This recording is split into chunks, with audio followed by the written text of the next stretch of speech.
Salam alaikum, Azul Flaoun, bonsoir. Saha alaikum, m'bad l'ftar. Hakim Debbazi est mort, Rabbi Rahmou. Il est mort en prison, dans la prison de Qli'a. Le parquet général de cette wilaya n'a pas communiqué la moindre information sur ce tragique événement. On ne sait pas encore avec certitude s'il est mort en prison ou à l'hôpital.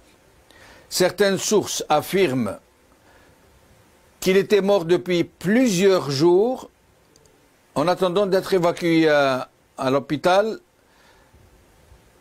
pour faire croire qu'il était mort hors de la prison. L'administration pénitentiaire a donc tenté ainsi de manipuler les faits pour faire dire qu'il n'est pas mort en prison mais à l'hôpital.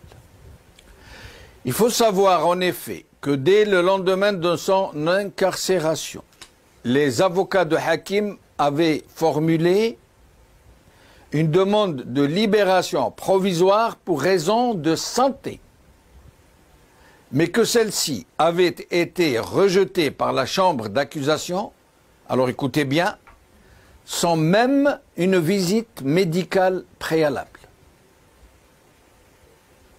La demande de liberté provisoire formulée par les avocats a été rejetée sans que la justice n'ait fait examiner l'intéressé Rabbi Rahmou par un médecin.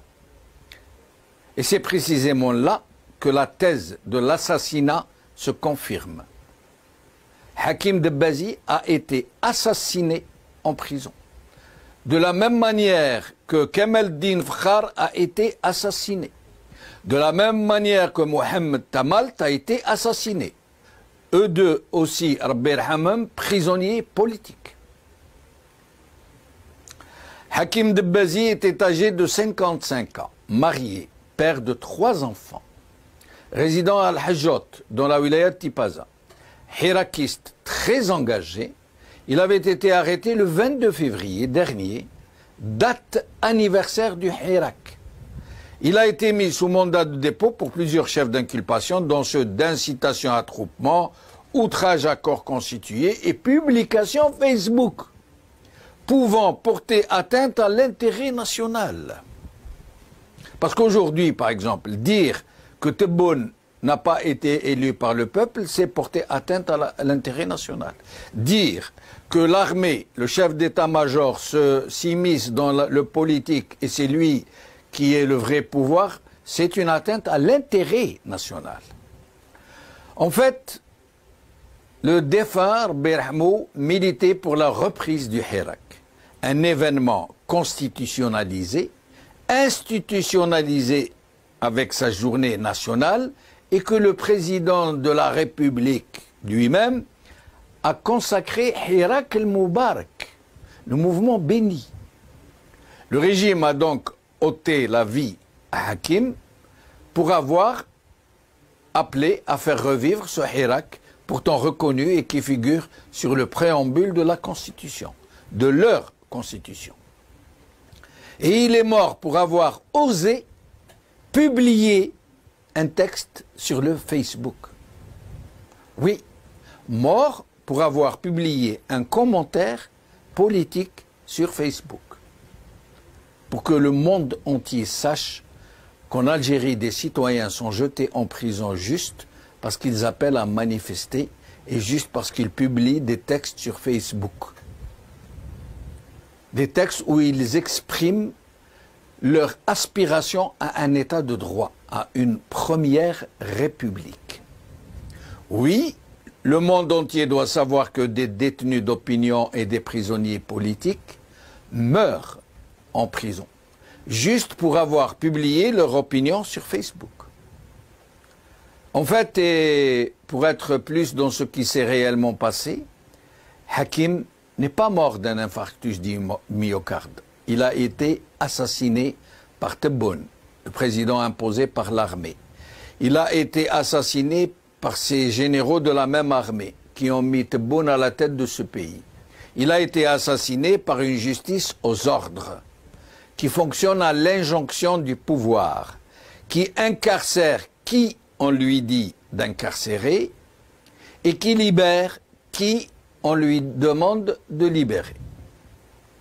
Oui, il a été assassiné comme l'ont été les deux autres détenus politiques avant lui, le docteur Kamal Din Fakhar Rabbi Yirhamou et le journaliste Mohamed Tamalt Rabbi Yirhamou, assassinés eux aussi en prison, où ils avaient été incarcérés pour leurs engagements politiques respectifs.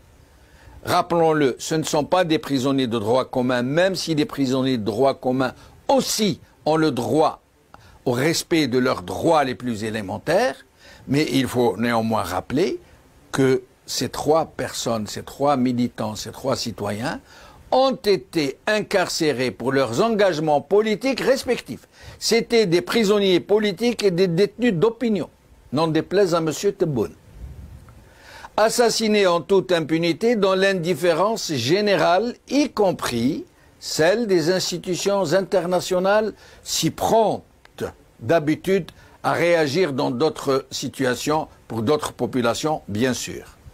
Pour dire que les Algériens ne doivent compter désormais que sur eux-mêmes, ni sur leurs pseudo-représentants, ni sur la presse qui se sucre sur le dos, ni sur les partis politiques qui infestent la mangeoire, ni sur les institutions internationales. Les Algériens en sont là, livrés, pieds et poings liés à une mafiocratie qui les broie et les tue. Une mafiocratie qui mène leur pays droit au chaos, dans le silence et la connivence de ceux censés les défendre. Malgré cette énième violation du droit et du droit des gens, malgré cette violence monstrueuse faite à tout un peuple, par une junte et son fantoche, la société civile est toujours aux abonnés absents. La presse, les partis politiques, la pléthore d'organisations en tout genre ne se manifestent jamais ou juste pour la forme, en faisant tout ce qu'il faut pour ne pas se mouiller. De rares voix, comme la Ligue algérienne des droits de l'homme, de défense des droits de l'homme, de rares partis politiques et de rares journaux tentent vaillamment de briser la chape de plomb qui pèse sur tout le pays, mais en vain, parce qu'une hirondelle ne fait pas le printemps. Pour le reste des acteurs qui sont à la mangeoire, qui sont au râtelier, c'est silence et bouche cousue. Mais tant va la cruche à l'eau.